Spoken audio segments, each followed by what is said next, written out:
Welcome everyone to the online session of subject biology. Today we study our new chapter molecular basis of inheritance. First we study about some introductory part. In 1869, Frederick Mixture isolated unique chemical substance from pus cell called nuclein. It has high phosphorus content and show acidic properties, hence named as nucleic acid. There are two types of nucleic acids, that is DNA, deoxyribonucleic nucleic acid, and RNA, ribose nucleic acid.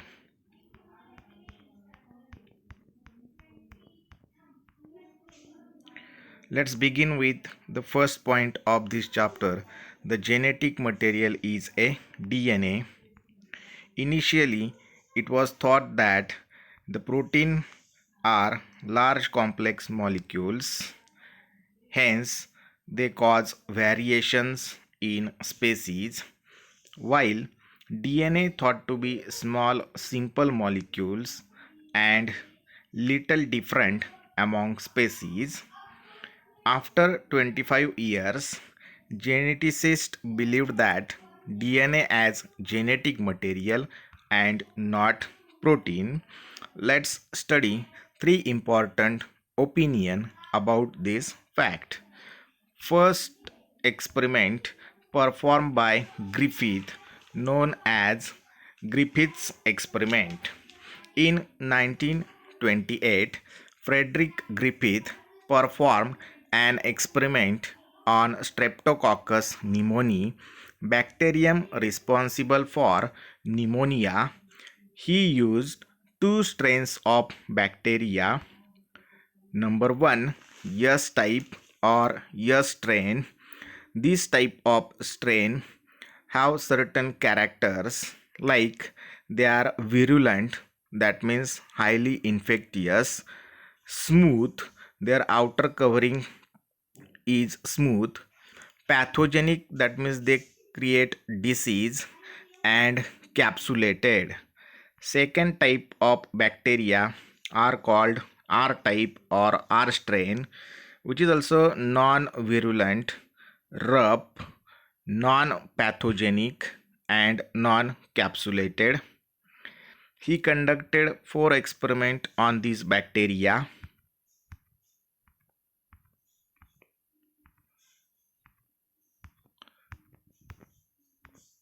The given diagram shows Griffith's experiment. In his experiment, he used R strain bacteria and inject into mice. After some days, he observed that mice becomes alive. Then in second experiment, he used S strain bacteria and inject into mice. After some days, he observed that mice died. Then he conducted third experiment. In his third experiment, he used S strain heat-killed bacteria and inject into mice. After some days, mice becomes alive. Then he conducted his fourth experiment by using S strain heat-killed bacteria in mixture of R strain live bacteria and inject into mice. After some days, he observed mice died. Let's see the given video to understand the concept of Griffith's experiment. Injected a mouse with the S strain, which is the smooth strain of the pneumococci. As expected, the mouse died. Similarly, on injecting another mouse with a rough strain, the mouse survived. This was pretty much anticipated by him because the rough strain is usually the avirulent one. What was done next? Now the third mouse was injected with the S strain, but after the bacteria were heat killed. That means he heated the S strain to extreme temperatures, which killed the virulent strain and made it ineffective. So the injected mouse survived. Now comes the last part. This time, Griffith injected a mouse with a mixture of both rough strain and heat killed smooth strain. That's right, a mixture of the rough strain and the heat killed smooth strain. Now, what do you think would have happened? Most of us would expect the mouse to survive because both are individually ineffective or avirulent. However, to his astonishment, the mouse did not survive. How did this happen? And what do you think Griffith concluded? With this, he concluded that there is something from the S strain that was passed on to the R strain, resulting it to turn virulent.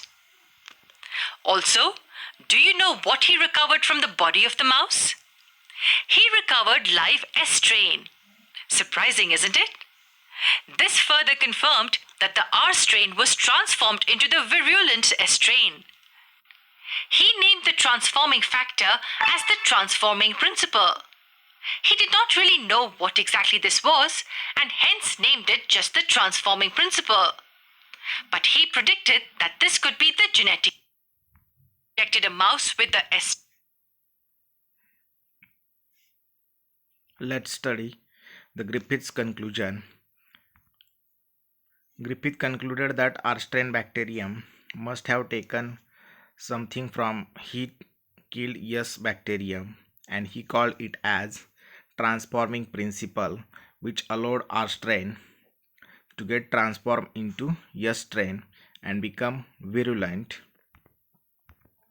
After completion of Griffith's experiment, we study about our second experiment, Avery-McCarty and MacLeod experiment. In 1944, Avery-McCarty and MacLeod experimentally proved that DNA is a genetic material that is transforming principle. They purified DNA, RNA, proteins and other materials from S strain and mixed with heat killed S strain and R strain separately to confirm which one could transform living R cell into S strain.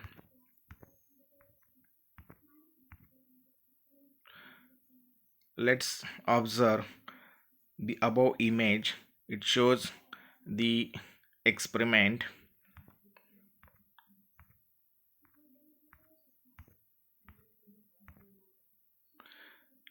They found only DNA was able to transform harmless R strain into deadly S strain. They also discovered that protein digesting enzymes, proteases, RNA digesting enzyme, RNAs, did not affect transformation, so the transforming substance was not a protein or DNA. DNA digested with DNAs inhibit transformation, suggests that DNA causes transformation. This experiment proved that transforming principle is DNA, but all biologists were not convinced or believed that. Let's watch the given video to understand the concept of Avery-McCarty and MacLeod experiment. Timeline and understand the interesting experiment performed by Avery, MacLeod, and McCarty around the year 1944. The three scientists were quite fascinated with Griffith's work. Just like others, even they were curious to know what the transforming principle was. So they thought of continuing the same experiment with better research.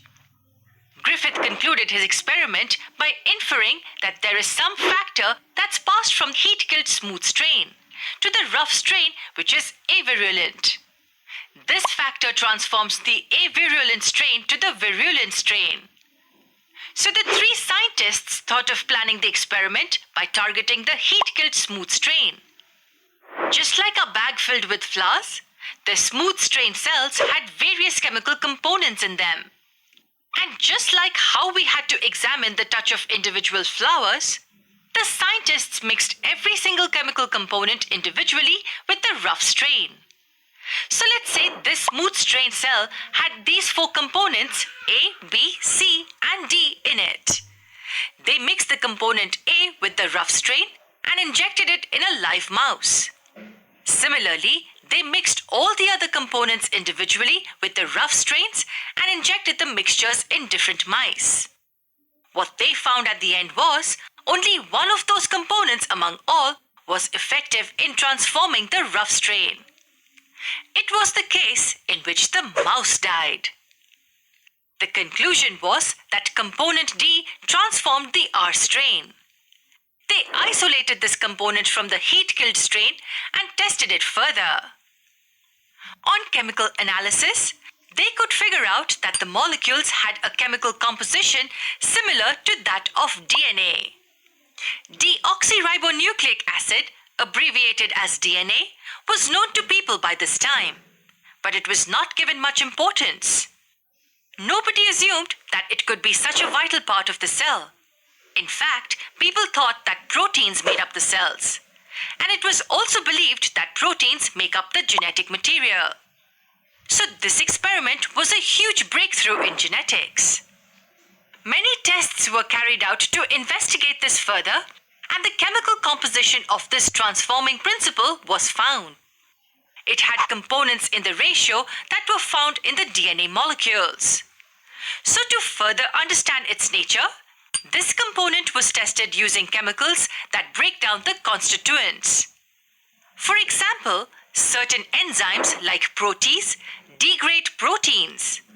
Use of such chemicals help us identify the constituents in a given sample as they will degrade specific molecules only. So in this case, the chemicals used to degrade DNA were used along with others, and it was found that the chemicals successfully broke down the molecules. It implied that the molecules were that of DNA. This chemical analysis helped in understanding that the transforming principle was nothing else but DNA. And this wasn't easily accepted as a fact. A few years later, another experiment helped confirm the fact that it's indeed the DNA which is transforming principle. Let's find out more about the experiment in the next part. Until then, do not forget to subscribe to our channel in order to get notified about our latest uploads. Timeline and Let's begin with our next experiment known as Hershey-Chase experiment. They work on viruses made by DNA and protein. Viruses infect bacteria called bacteriophages. They grew viruses on medium contain radioactive phosphorus P32 and other contain radioactive sulfur S35. Viruses in radioactive phosphorus contain radioactive DNA but not protein because DNA contains phosphorus, while viruses in radioactive sulfur contain radioactive protein but not DNA because protein contain sulfur and not DNA.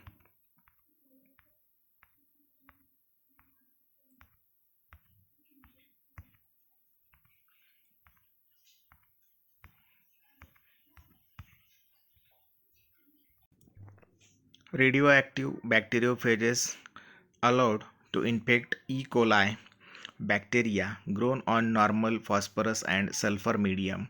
When infection spread, viral coats removed from bacteria with the help of centrifuge.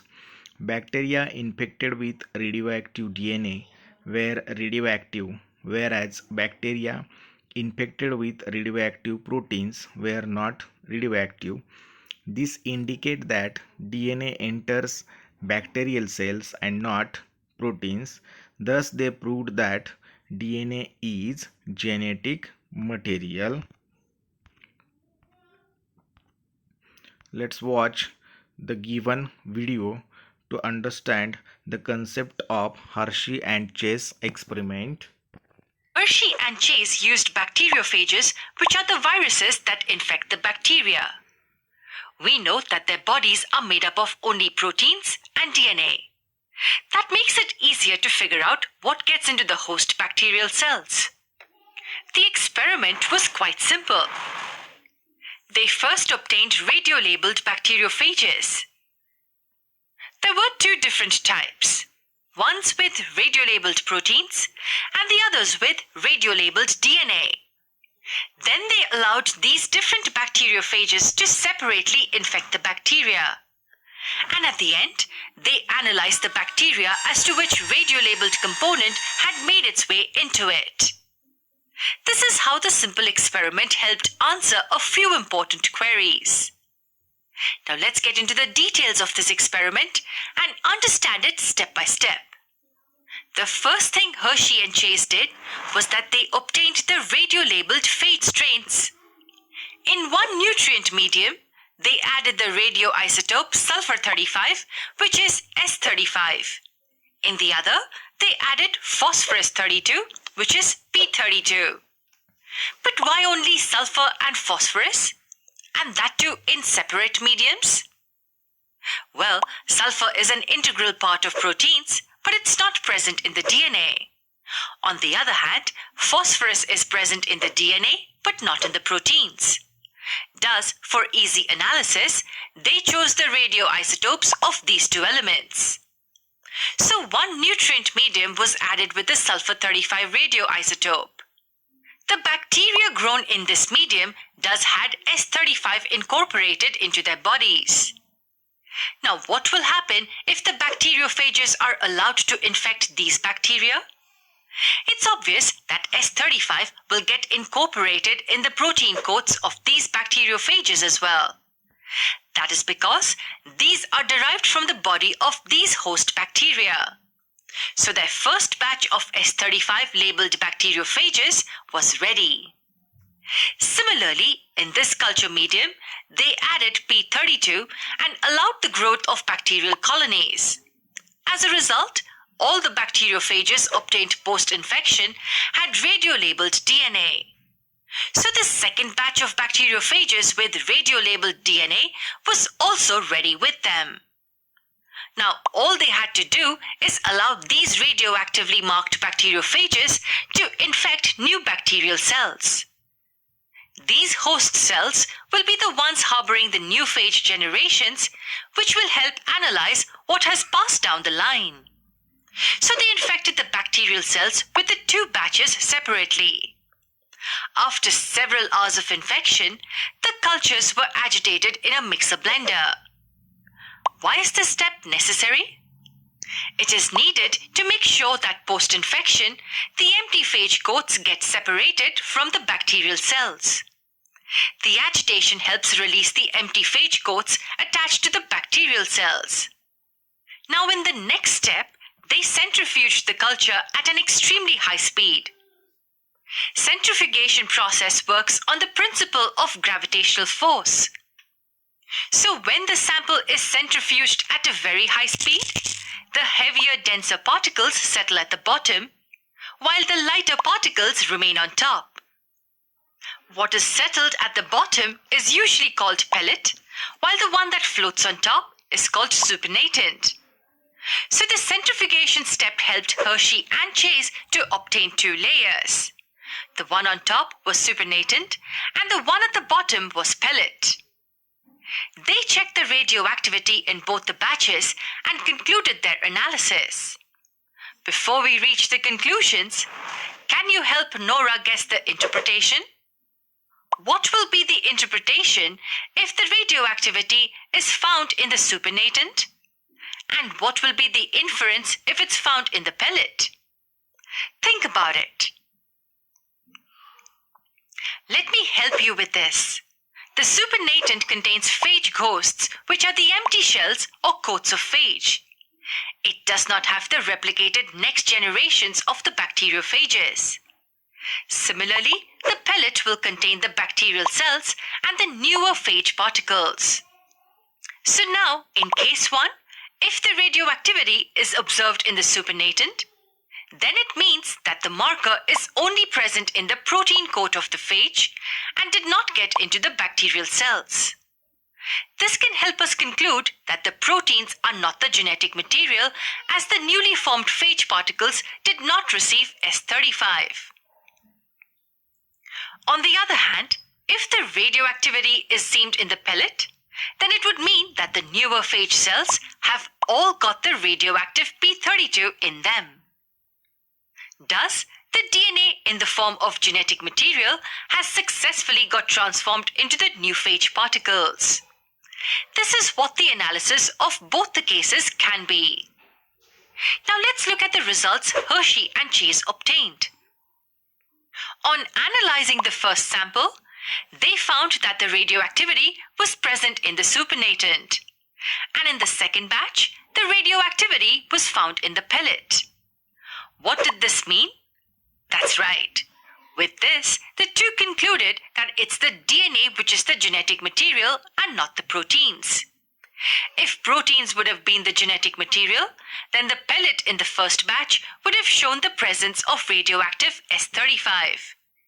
Instead, the pellet in the second batch showed the presence of P32. Thus, it was confirmed that it's the DNA which is the genetic material. With this, Avery, MacLeod, and McCarty's analysis that Griffith's transforming principle was DNA was also proved. Thus, the long-ignored DNA molecule now rose to fame, and scientists all over the globe started working on finding its structure. But how was the structure discovered? And what does the actual structure of a DNA molecule look like? Let's find that out in the next part.